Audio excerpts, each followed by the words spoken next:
So I wanted to go over a few of the questions that you guys have asked me.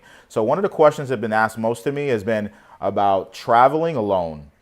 So before I started traveling with my friends, I actually traveled alone. So I went to places like France, Brussels, Belgium, Egypt, and Turkey. I went to all those places by myself. I won't lie to you, it was a little terrifying at first, but one of the cool things about traveling alone is by staying in hostels, I got the opportunity to make a lot of new friends around the world and travel along with them.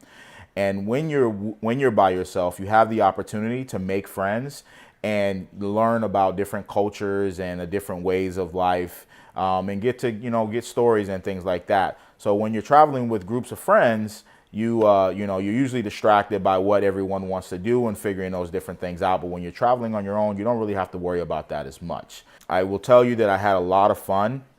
And it was cool making friends and, traveling around the world with some of those people. Maybe we're headed to some of the same destinations. You'll find out a lot of times traveling around the world, there's some similar routes that people take. So you might ride on a train with someone and realize that, hey, we're actually going to the same place. Maybe we can, hang out, get coffee or whatever while we're there.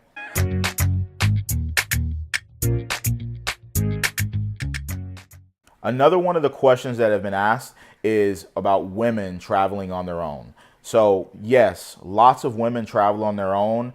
I've been all over the world, all the way from Egypt to Israel, from here in the US to Europe, and I've met people, women that travel by themselves, and they have a lot of fun doing it. And just like, being a guy and traveling alone, it's a lot of fun, but it can be a little intimidating.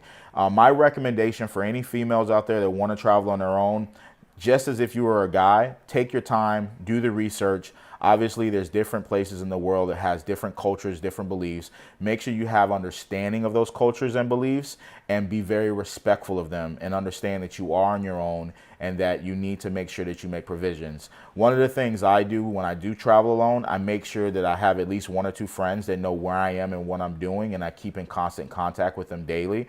So that way, people back home know that I'm safe and okay.